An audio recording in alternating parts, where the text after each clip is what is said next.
안녕하세요. 틈틈이와 알아보는 미국 주식 틈틈이입니다. 안녕하세요.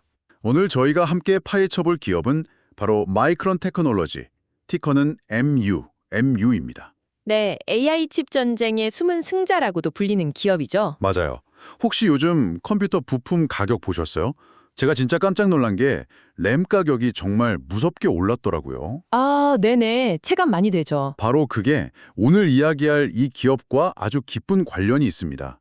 오늘 마이크론의 이 불타오르는 주가, 그 명과 암을 제대로 한번 파헤쳐 보겠습니다. 좋습니다. 그럼 현재 시장이 얼마나 뜨거운지 그 이야기부터 시작해 볼까요? 네, 좋아요. 제가 아까 램 가격 말씀드렸잖아요. 이게 진짜 농담이 아니라 올해 초에 한 110달러 하던 커세어 32기가 램피트가 있었거든요. 네? 지금 얼마인지 아세요? 442달러예요. 거의 4배가 오른 거죠. 와, 이게 다 AI 때문이라는데 도대체 AI 데이터 센터가 메모리를 얼마나 잡아먹는 거예요? 개인용 PC 시장은 사실 빙산의 일각에 불과하고요. 진짜 전쟁은 지금 데이터 센터에서 벌어지고 있습니다.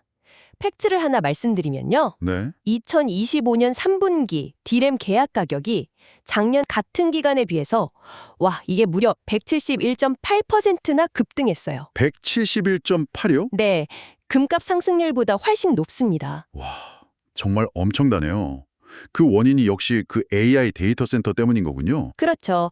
자료에도 나왔지만 오픈 AI의 스타게이트라는 프로젝트 있잖아요. 네, 그거 보고 정말 충격받았습니다. 이게 만약에 계획대로 진행이 된다면 이 프로젝트 하나가 전 세계 D램 생산량의 약 40%를 쓸 수도 있다는 분석까지 나왔어요. 40%요? 프로젝트 하나가요? 네, 물론 이건 아직 계획 단계의 최대치의 시나리오긴 합니다. 그래도 AI가 얼마나 메모리를 집어삼키는 괴물인지 상징적으로 보여주는 거죠. 와, 상상이 안 되네요. 그러니 뭐 기업들이 메모리 확보하려고 난리가 날 수밖에 없겠네요. 맞습니다. 지금 주요 클라우드 기업들은 아예 몇 년치의 메모리를 선주문, 그러니까 미리 사재기하고 있어요. 아, 정말요? 네, 심지어 웃돈을 50%나 더 줘도 주문한 물량의 70%밖에 못 받는 일이 비일비재합니다. 완벽한 공급자 우위 시장이 된 거죠. 그리고 이 상황의 최대 수혜주 중 하나가 바로 오늘의 주인공, 마이크론이라는 거고요. 그렇죠. 마이크론 CEO 산제이 메흐로트라가 실적 발표에서 AI는 우리 성장의 가장 강력한 동력이다 라고 자신 있게 말한 배경이 바로 이겁니다. 그 자신감의 근거가 숫자로도 명확히 보이더라고요. 네, 2025 회계연도 마이크론의 연매출이 374억 달러, 전년 대비 49% 증가했죠. 49%? 근데 더 주목해야 할 건 수익성입니다. 총 이익률이 41%를 기록했는데 이게 작년보다 무려 17%포인트나 개선된 수치예요. 와, 매출 증가율보다 이익 증가율이 훨씬 가파르다는 거네요. 바로 그겁니다. 이 엄청난 수익성 개선의 중심에 그 HBM이 있는 거죠. 맞습니다. 이게 도대체 뭐길래 이렇게 판을 바꾸는 게임 체인저가 된 건가요? HBM, 그러니까 하이밴드위스 메모리, 우리말로는 고대역폭 메모리라고 하는데요. 네, 고대역폭 메모리. AI 연산의 핵심인 GPU가 데이터를 엄청나게 빨리 처리해야 되잖아요. 그렇죠. 근데 기존 D램 속도로는 GPU의 발목을 잡게 되는 거예요. 그래서 GPU 바로 옆에 딱 붙어서 초고속으로 데이터를 공급해주는 특수 제작된 맞춤형 D램이라고 생각하시면 쉽습니다. 아, 일반 D램이 4차선 일반 도로라면 HBM은 F1 경주용 서킷 같은 거죠. 아하. 그냥 속도만 빠른 게 아니라 아예 구조 자체가 다른 거군요. 그렇습니다. 기존 D램이 단층 주택이라면 HBM은 여러 D램을 수직으로 쭉 쌓아 올린 고층 빌딩 같아요. 그러니까 데이터 이동 경로가 짧아져서 속도는 빨라지고 전력 소모는 줄어드는 거죠. 기술적으로도 엄청 어렵겠네요. 네, 난이도가 매우 높아서 아무나 못 만듭니다. 그리고 그게 바로 돈이 되는 이유죠. 얼마나 비싼데요? 보통 일반 D램보다 5배, 많게는 10배까지 비싸게 팔려요. 10배요? 네, 이게 수익성에 미치는 영향이 어마어마한 겁니다. 쉽게 말해서 일반 D램 10개 파는 것보다 HBM 하나 파는 게 이익이 더 남는 구조가 만들어지는 거예요. 와, 마이크론이 단순한 범용 제품 회사를 넘어서 고부가 가치 기술 기업으로 바뀌고 있다는 주장의 핵심 근거가 바로 이 HBM입니다. 그럼 마이크론의 HBM 성과는 지금 구체적으로 어떤가요? 경쟁사들도 있잖아요. 네, SK 하이닉스가 HBM 시장의 선두주장인 건 맞습니다. 하지만 마이크론의 추격이 정말 무서워요. 2025년 4분기에만 HBM 매출이 약 20억 달러, 연간으로 환산하면 80억 달러 규모의 사업으로 큰 거죠. 와, 엄청나네요. 이미 2025년 생산량은 완판됐고 2026년 물량도 대부분 판매 계약이 완료된 상태입니다. 고객사는요? 엔비디아, AMD를 포함해서 고객사도 6곳으로 늘었고요. 이 HBM 덕분에 마이크론 주가가 지금 불타오르고 있는 겁니다. 아하. 쉽게 말해서 AI 칩의 제왕이 엔비디아, 티커 NVDA라면 네, 그렇죠. 마이크론은 그 제왕한테 HBM이라는 특등급 식량을 독점 공급하는 핵심 플레이어 중 하나다. 이 말씀이시네요. 비유가 아주 정확합니다. 딱 그 그림이죠. 와, 들어보면 정말 완벽한 성장 스토리인데요. AI라는 엄청난 파도에 HBM이라는 최고의 서핑보드를 딱 타고 있는 격이잖아요. 네, 강세론자들이 보는 시각이 바로 그겁니다. 근데 보내주신 그 모닝스타 리포트는 분위기가 완전 딴판이더라고요. 맞습니다. 오히려 지금이 가장 위험할 수 있다 이런 경고를 하던데요. 정확히 보셨습니다. 지금까지 말씀드린 게 마이크론을 둘러싼 강력한 강세론이라면 지금부터는 그 화려함 뒤에 숨겨진 어쩌면 더 중요할 수도 있는 그림자에 대해 이야기해야 합니다. 드링자요? 네. 모닝스타 리포트의 핵심은 결국 이겁니다. 그래봤자 메모리 산업의 본질은 변하지 않는다. 그 본질이라는 게 바로 그 지독한 사이클을 말하는 거겠죠. 맞습니다. 메모리 산업의 역사는 극심한 호황, 즉 붐과 끔찍한 불황, 버스트의 반복이었거든요. 지금 이 뜨거운 열기가 언제까지 갈지는 아무도 모르는 거죠. 하긴. 불과 2년 전 2023년 불황기를 한번 생각해 볼 필요가 있어요. 당시 마이크론 매출이 말 그대로 반토막이 났고요. 총 이익률은 마이너스를 기록했습니다. 마이너스 이익률이요? 그럼 물건을 팔수록 손해를 봤다는 거예요? 그렇습니다. 수요가 확 꺾이니까 재고가 창고에 쌓이고 결국 만든 가격보다 싸게 팔아야 했던 거죠. 수십억 달러의 재고를 그냥 회계상 손실로 떨어내야 했고요. 세상에. 몇 분기 전까지 사상 최대 이익이라고 축배를 들던 회사가 순식간에 수조 원 적자 내는 회사로 추락한 겁니다. 이게 바로 메모리 사이클의 무서움이죠. 듣고 보니 정말 아찔하네요. 그럼 지금의 이 열기가 사이클의 정점이라서 자칫 잘못 투자하면 제 계좌가 크게 물릴 수도 있다는 그런 경고시군요. 바로 그 점이 약세론의 첫 번째 핵심 근거입니다. 그리고 이 사이클 문제랑 딱 연결되는 두 번째 리스크가 있어요. 바로 모닝스타가 지적한 경제적 해자의 부재입니다. 경제적 해자? 그러니까 경쟁사들이 쉽게 못 넘어오는 그런 강력한 방어벽 같은 거잖아요. 네? 근데 HBM 같은 최첨단 기술을 가지고 있는데 해자가 없다는 건 좀 우회인데요. 여기서 중요한 건 일시적인 기술 우위랑 지속 가능한 경쟁 우위, 즉 해자를 구분해야 한다는 겁니다. HBM이 지금 강력한 무기인 건 분명해요. 하지만 디램이나 낸드 같은 제품의 근본적인 특성은 기술적 차별화가 어려운 범용 제품, 즉 커머디티에 가깝거든요. 아, 범용 제품이라면 뭐 쌀이나 설탕처럼 품질은 비슷한데 결국 가격으로 승부 보는 그런 상품들을 말하는 거죠. 정확합니다. 지금은 마이크론의 HBM 기술이 앞서 있을지 몰라도 삼성이나 SK 하이닉스 같은 막강한 경쟁자들이 결국은 막대한 돈을 쏟아부어서 기술 격차를 따라잡을 거란 말이죠.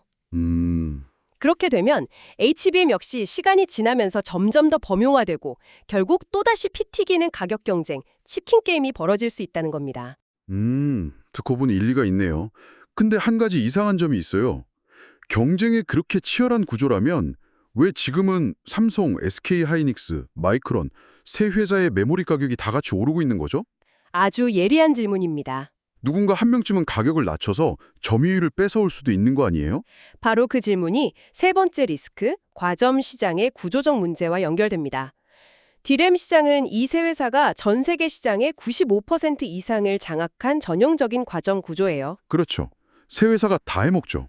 이론적으로는 경쟁해야 하지만 현실에서는 묘한 동맹 관계가 형성되기 쉬운 거죠. 혹시 암묵적 담합 같은 걸 말씀하시는 건가요? 담합이라고 단정하긴 어렵습니다. 하지만 과거의 이력을 보면 의심의 눈초리를 거두기가 힘들죠. 디램 업계는 실제로 2000년대 초에 가격을 담합했다가 걸려서 수억 달러의 벌금을 낸 적이 있거든요. 아, 전적이 있군요. 네, 지금도 보면 새 회사가 마치 짠 것처럼 공급량 증설에는 굉장히 소극적인 태도를 보이면서 AI 수요 덕분에 높아진 가격을 같이 누리고 있다는 비판이 나옵니다. 경쟁하는 척하면서 실제로는 과점의 이익을 다 같이 챙기고 있다는 의혹이네요. 그렇죠. 그리고 또 맞아요. 중국 리스크도 있지 않나요? 아, 네. 그게 바로 외부에서 오는 지정학적 리스크죠. 2023년에 중국 정부가 국가 안보를 이유로 자국 내 핵심 인프라 사업자들한테 마이크론 제품 사지 말라고 제재를 했잖아요. 네, 맞아요. 이 조치로 마이크론 전체 매출의 약 10%에 달하던 중국 데이터 센터 매출이 하루아침에 사라져버렸습니다. 그 제재가 왜 하필 딱 마이크론한테만 향했던 건가요? 마이크론이 미국 기업이니까요. 미중 기술 패권 경쟁의 희생양이 된 겁니다. 여기서도 그 해자의 부재의 문제가 드러나요. 중국 입장에서는 마이크론 제품은 한국의 삼성이나 SK 하이닉스 제품으로 얼마든지 대체가 가능하거든요. 아, 대체 불가능한 독점 기술이 있었다면 이런 제재를 하기도 어려웠을 겁니다. 이 리스크는 미중 갈등이 심해질 때마다 언제든 다시 터져나올 수 있는 시한폭탄 같은 거죠. 정리하자면 1. 업황 사이클 고점 리스크 2. 치열한 경쟁과 낮은 기술 진입 장벽 3. 과점 구조에 대한 의구심과 중국발 지정학 리스크 이렇게 세 가지가 핵심이네요. 네, 바로 그 지점에서 마이크론에 대한 평가가 극명하게 갈리는 겁니다. 그리고 이 상반된 평가는 바로 밸류에이션 논쟁으로 이어지죠. 맞아요. 그게 제일 헷갈리는 부분이었어요. 그래서 지금 마이크론 주가는 싼 건가요? 비싼 건가요? 어떤 자료에선 고평가다, 다른 데선 저평가다. 도무지 감을 잡을 수가 없더라고요.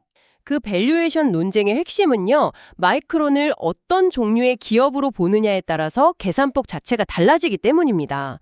먼저 모닝스타의 관점을 보면요, 그들은 마이크론을 전통적인 사이클 기업으로 봐요. 아, 사이클 기업. 네, 그래서 기업 가치를 평가할 때 지금 같은 호황기의 이익뿐만 아니라 과거 불황기에 그 끔찍했던 손실까지 전부 평균을 내서 장기적인 현금 흐름을 예측합니다.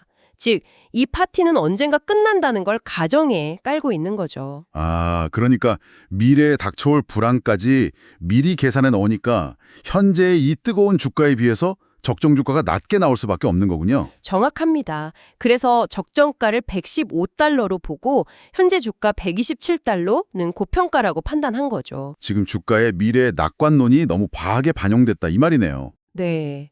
반면에 247 월스트리트 같은 곳의 관점은 다릅니다. 그들은 마이크론을 이제 AI 혁명의 수혜를 받는 구조적 성장주로 보기 시작한 거예요. 성장주요. 네. 그래서 미래 이익을 기반으로 한 선행 주가 수익 비율, 즉 포워드 PE를 사용합니다. 포워드 P라면 내년에 벌어들일 걸로 예상되는 이익을 기준으로 지금 주가가 싼지 비싼지를 따지는 방식이죠. 맞습니다. 이 방식으로 계산하면 마이크론의 포워드 PE는 10배 수준에 불과해요. 반도체 업계 평균이 한 25배 정도인 걸 감안하면 미래 성장성에 비해 주가가 매우 싸다는 결론이 나오는 거죠. 와, 이제야 이해가 되네요. 이 관점은 AI가 만든 수요는 과거와는 질적으로 다르다. 이 높은 이익 수준이 앞으로도 유지될 거다라는 가정을 전제로 하는 거고요. 결국 한쪽은 과거 데이터를 기반으로 사이클의 평균 회귀를 믿고 있고 다른 한쪽은 미래 가능성을 보면서 새로운 시대의 시작을 믿고 있는 거군요. 바로 그겁니다. 그러니 한쪽 눈에는 고평가, 다른 쪽 눈에는 저평가로 보일 수밖에요. 참고로 월스트리트의 평균 목표 주가는 어느 정도인가요? 현지 월스트리트 애널리스트들의 평균 목표 주가는 약 210달러 수준입니다. 210달러요? 네. 대부분의 주류 분석가들은 후자, 즉 이번 사이클은 다르다는 쪽에 무게를 두고 있는 셈이죠. 하지만 그들이 항상 맞는 건 아니었으니까요. 결국 투자자 본인이 어떤 관점을 믿고 어떤 미래에 베팅하느냐에 따라 판단이 완전히 달라질 겁니다. 와, 명쾌한 설명 정말 감사합니다. 자료들의 핵심 충돌 지점이 뭔지 이제야 선명하게 보이네요. 네. 결국 마이크론에 대한 투자는 메모리 산업의 본질이 변했는가? 이 질문에 답하는 과정이겠군요. 네. 그리고 그 답은 마이크론이라는 기업 하나를 넘어서 AI 시대의 산업 지형이 어떻게 재편될 것인가에 더 큰 그림과도 연결되어 있습니다. 자, 오늘 마이크론에 대한 자료들을 정말 깊이 파고 들어봤습니다. 네, 정말 흥미로운 지점들이 많았죠. AI가 이끄는 슈퍼사이클에 올라타서 구조적 성장주로 거듭날 거라는 강세론. 그리고 결국 본질은 사이클 산업이라며 지금의 열기가 위험하다고 경고하는 약세론. 그 양쪽의 탄탄한 근거들을 모두 확인했습니다. 자, 구독자 여러분은 마이크론, 티커, MU의 미래를 어떻게 보시나요? AI 시대를 이끌 제2의 엔비디아가 될까요? 아니면 또다시 돌아올 하락 사이클의 위험한 거품일까요? 여러분의 소중한 생각을 댓글로 남겨주세요. 저희 틈틈이는 언제나 구독자 여러분의 다양한 의견을 기다립니다.